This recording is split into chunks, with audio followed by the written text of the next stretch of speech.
করে আল্লাহ, দয়া করে মায়া করে আমাদের জিন্দেগির গুনাহগুলো মাফ করে দাও ইয়া রাব্বে কারীম। তো আল্লাহর কাছে হাজার শুকর, আলহামদুলিল্লাহ যে আপনাদের কাছে আমি আসতে পারছি, আল্লাহ তৌফিক দিয়েছে। তো আপনাদের কাছে আসতে পারে আমি নিজের গর্ব মনে করছি, কারণ আপনাদের সাথে বসার ভাগ্য সবার হয় না।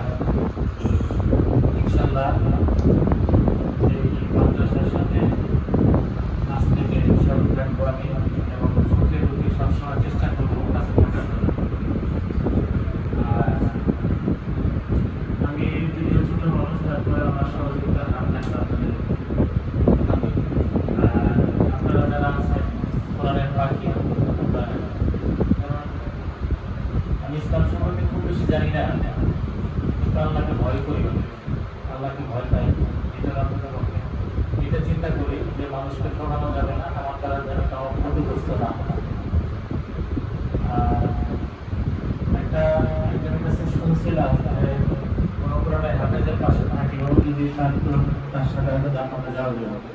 আল্লাহ তাআলা আজকে আমাদের সুযোগ করে দিয়েছেন যে আপনারা যারা আছেন কোরআনের পাখি, যদি এই যে আজকে বলে গেল কথা আপনাদের কাছে দাবি হলো, যদি এটা যদি সত্য হয় এবং এটা সঠিক যদি হয়, তাহলে আপনারা কিন্তু আমাদের সাথে নিয়ে যায়, আমরা যারা আসছি আমাদেরকে সাথে নিয়ে যায়। যাবেন তো ইনশাআল্লাহ? আপনাদের সাথে মাঝে মাঝে আসবো, মাঝে মাঝে প্রোগ্রাম করবো, তাই আসবো এখন থেকে। আপনাদের দেখে আমার খুব আনন্দ লাগতেছে। এই পরিবেশটা এত সুন্দর একটা পরিবেশ, যে পরিবেশ এর বাইরে পাওয়াটা খুব কষ্ট, এবং আপনারা জান্নাতি পাখি, আপনাদের সাথে বসতে পেরে আমি মনে করি আমার জীবন অনেক ধন্য। আমার বাসার পাশে একটা মাদ্রাসা আছে, আমি সেখানে মাঝে মধ্যে যাই, আমার খুব ভালো লাগে। ইনশাআল্লাহ দোয়া করবেন আপনাদের সাথে যেন আমি আমাদের 1 নং ওয়ার্ডের কাউন্সিলর মনিপুর রহমান চব্য যে কথা বলবেন, আমি যেন আপনাদের সাথে সেভাবে থাকতে পারি, আপনাদের পাশে থাকতে পারি, পাশে দাঁড়াইতে পারি। আপনারা আমার জন্য দোয়া করবেন, এবং আমি আপনাদের সাথে সবসময় আছি। ধন্যবাদ। আসসালামু আলাইকুম। আলহামদুলিল্লাহ, মাদ্রাসার একটা এলাকা থাকবে।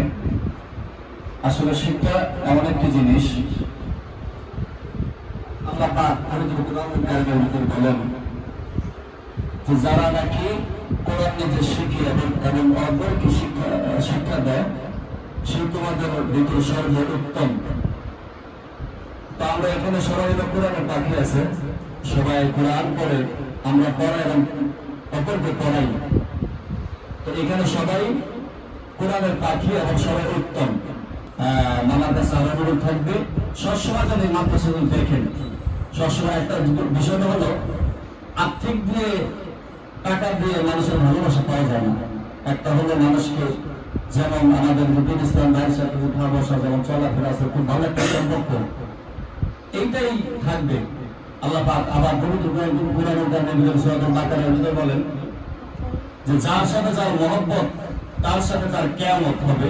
কাল কিয়ামতের ময়দানের দিন আমি চাই একসাথে যেন আমরা সবাই যেন একসাথে উঠতে পারি একসাথে।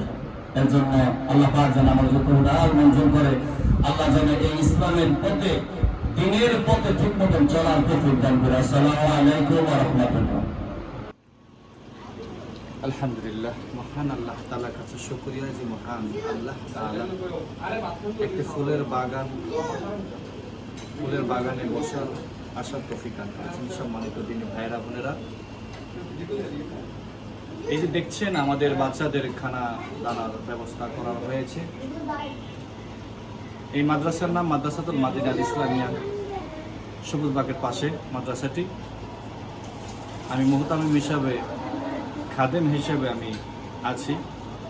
বাচ্চাদের দুপুরবেলায় কিছু খানা দানার ব্যবস্থা করেছি খাসির গোশত দিয়ে। এমন করে যতটুকু পারি আমরা বাচ্চাদেরকে চেষ্টা করি তাদের মাঝে মধ্যে তাদেরকে এভাবে খাওয়ানোর জন্য। সম্মানিত দিনী ভাইরা, দেশ বিদেশে থেকে প্রবাসী আমার বন্ধুরা, যে যেখান থেকে আমাদের ভিডিওগুলো সবসময় দেখেন, সবসময় আমাদেরকে সাপোর্ট করবেন, আমাদের জন্য দোয়া করবেন। আমাদের বাচ্চাগুলো যেন, অনেক গরিব বাচ্চা আছে, অনেক এতিম বাচ্চা আছে এখানে, অতএব দোয়া করবেন এই বাচ্চাদের তিন যেন এরা অনেক বড় আলেম হতে পারে, হক্কানি আলেম হতে পারে। আল্লাহ তাআলা যেন আমাদেরকে আমল করার তৌফিক দান করে, আমাদেরকে যেন বোঝার তৌফিক দান করে। আসসালামু আলাইকুম।